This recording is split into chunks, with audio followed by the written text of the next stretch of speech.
Hello, everybody. Welcome to this to the third series of Music Meets. Today we have wonderful Utsav Lal with us, who's a Raga, who does Raga improvisations, and is also a jazz pianist. And I know he has some experience in classical piano as well. So just generally an overall pianist, who I'm very happy to have on my show today. Utsav, do you want to introduce yourself and say something more about the stuff you do? Yeah. Um, yeah, thanks for having me on the show, Mitali. And I play a lot of weird stuff on the piano. A lot of music that isn't meant for the piano, and I kind of get joy out of doing that and battling through those challenges. Indian classical music is kind of key in that. I've also been playing a lot of Irish music, and then I studied jazz at the RCS in Scotland, and then did a contemporary improvisation masters from NEC in Boston. But yeah, I mean, and I've been because the main thing that I've worked on, which is the Indian music thing, like kind of started off. I didn't really know what I was getting into when I was doing it, and it was one of those like weird things where I wanted to play Indian classical music because it was improvised, and I liked it better than playing Western classical because I hated sight reading and didn't really want to do it. Um, but then the more I kind of got into the music, the more I discovered all the things that are really difficult about it on piano, and also somehow that like drew me in more and more to it, and it got to the point where there was just so much more that I was learning from trying to play this stuff on the piano. And earlier I was like learning through recordings and like internet articles and books and getting like one or two lessons here and there, and then I started studying first with a violinist called Sharat Srivastav seriously, and then with Drupad Singh, Ustad Vaswithin Dagar, who I've been studying with now for about 10 years, um, which is cool. And that really informed, because in the end, like everything that you play is just music in your head, and then this is just a tool to transmit it. So I feel like there's very compartmentalized ways of thinking of getting better at what I do, and the number one thing is what's in here has to be refined to a really high degree, and then you work out, okay, I know what that's supposed to sound like, how do I do it on this instrument, and then battle all of the things that the instrument is giving you. Or not just battle, like sometimes you like find, oh wow, that's a really interesting way of doing this that I think gives the same effect, but is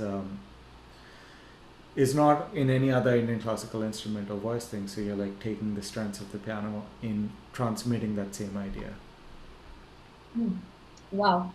I mean, it's hard, isn't it? You just for the viewers, I think it's Hindustani, isn't it? That you've trained Hindustani in, and not classical, Carnatic. yeah, Hindustani not is not Carnatic. Indian classical music, which is different from Carnatic music. Um, did you say you've had all this training, with these wonderful Hindustani musicians? When did you start with this training? I mean, so I first started playing Bollywood film songs by ear from a man called Brian Silas, who's got one of the most unique touches on the piano. Like that's he didn't play classical piano, he didn't play anything else. He just plays these like old Kishore Kumar, Hemant Kumar songs on the piano, and he sounds incredible at that. So he taught me how to play by ear, um, and then I kind like my parents and he and like I kind of knew as well that you should do classical piano at the same time, because that's what will build technique, and you get to learn how the instrument is actually played and has been played for ages. Plus, so I started studying with John Raphael at the Delhi School of Music, who was amazing teacher, Mhm. um, and he gave a lot to almost every student that he had, and really like I think that was studying with him was the first time I kind of started appreciating classical music, even though I still didn't like sight reading. He would get mad at me because I would learn the I was doing Trinity grade exams, and I would learn the pieces from the CD rather than reading the music. And a Didn't you couple of times I'd continue be playing doing in the that? didn't you continue doing that? Like every time you went into classical playing, you always attempted to do it by ear, didn't you? Yeah, I like doing that. I like listening to other people, but then you get into problems of you are just learning their interpretation of a piece. Mm. And there was a great classical pianist that I met at NEC. It's like super unique in how he approached the instrument and approached the music, and he had this very extreme way of dealing with the piece. Where when he wanted to learn a piece, he wouldn't listen to any recordings of it for like a year, and then he would just spend like a couple of hours every day just staring at the score with the piano all like blanketed and like quiet, and he would just like go through the score and like hear everything in his head and kind of like like start assigning these kind of how do you I don't know how to describe it. Like this line is like a figure skater and these chords are like the clouds or something, and then he would get these visual images in his head and then finally sit and play with the piano as quiet as he can after like weeks of doing this, and slowly build up his version of the piece and then work on it for a long, long time. Like a storehouse of so many different genres. You know, you've done jazz to a very high level, you've done Hindustani to a very high level, you've done classical to a good level, a high level as well. So how does all of this merge? Does it merge when you improvise, or are you very compartmentalized about what you do? No, I mean that's kind of the point of it all, and the hardest thing. That's like the ultimate goal, because the musicians that I love, you don't see like a style of music. You see like all these different aspects of their life coming into absolutely everything, whether they're improvising or whether they're playing Chopin or whether they're playing Ragmalkons. Like you see all of the influences and things like coming in over there. It all like meets together, but that takes time, and it takes time for it to like melt and stew and like talk to each other.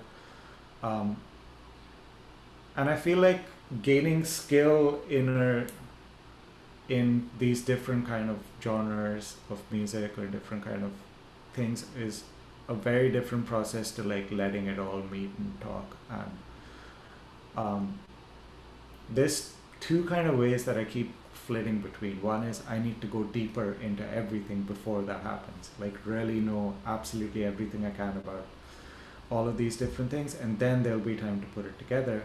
But then the putting it together takes so long, and this like it seems like just years of trial and error Mhm. of like, does this work, is this superficial, is there actually communication going on, is this just because of it's a good marketing catchphrase that this is happening. There has to be some thought given in how is this music actually going to interact with the world, and how are people going to use it, does it help in any way, and um, these are all like complicated thoughts to have when you're writing and trying to just evolve things on like the simplest level of I heard that, I like that, let me figure out how it works, and then slowly you're just improvising and it's like shaping into its thing. But I'm really trying right now to do that, to consciously subconsciously mix all of these things together, where it felt like this was the right time to start the project, and obviously it'll evolve, but I want to keep improvising, finding some themes, do it every month for the next 10, 12 years, see it evolve on its own based on new records that I listen to, new pieces of music that I do, and not put any pressure of putting that out or playing it or performing, like just really letting it almost like steer itself into whatever it's going to become. And maybe it's a waste of time, but maybe it'll like teach a lot. And it feels like one of those things that you have to do. You can't, like, I at think least it for me. is. No, I think it's for everybody. And I think that that's one thing that, because I'm not an improviser. I mean, I don't perform improvisations. I improvise for myself at home, but I don't take them out onto stage. I think that is one point that is true for classical musicians who don't improvise as well as improvisers, what you just said. And at the end of it, not everything you do like makes it. Not everything that um, you create makes it. And it's sometimes when the piece means a lot to you, when it has come from a very deep place, and you know it's come from a very deep place, and it doesn't make it outside, other people can't appreciate it. It kind of it feels like you've lost something in that. Yeah, But I think over time, you realize that every single moment you've given to the music, it has transformed you in a way. It has changed you as a musician, which may not translate at that point of time in your music or to the audience, but maybe 4 5 years down the line, and you look back and go, oh, it's because I composed this that today I'm composing something now that the audience is being able to yeah, relate to. exactly. So it's like this windy road of a journey that you have to constantly deal with all kinds of emotions, I think. I like what she said. That's a really nice way. Every single moment that you gave to the music transformed you.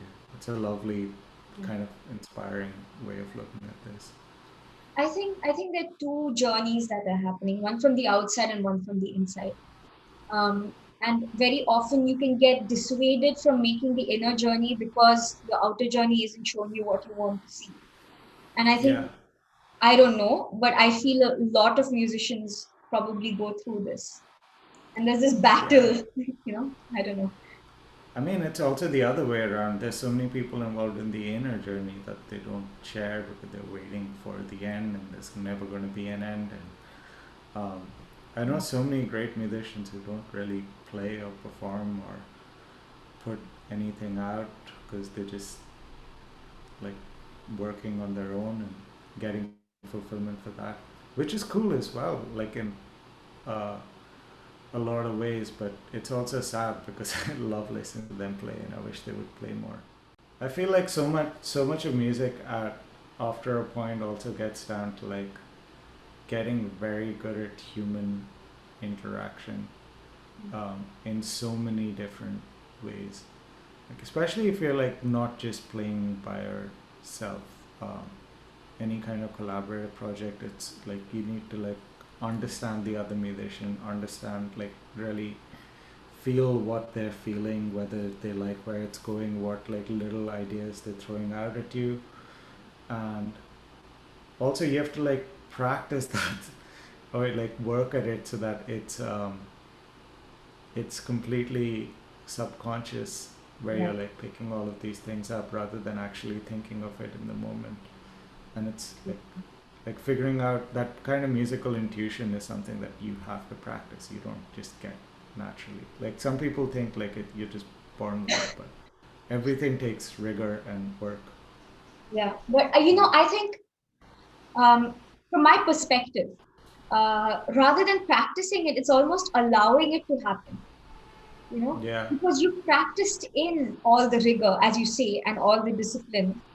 And then when it comes to expressivity, it's about saying, okay, I've learned, I know physically I can do this, but I have to yeah, allow the expressivity to, yeah, to work itself at that moment. And I think it's a very scary step to take, you know, and which is why one of my colleagues who I worked with, she used to say, let's practice now. So we were rehearsing now. We're just going to put the piece together.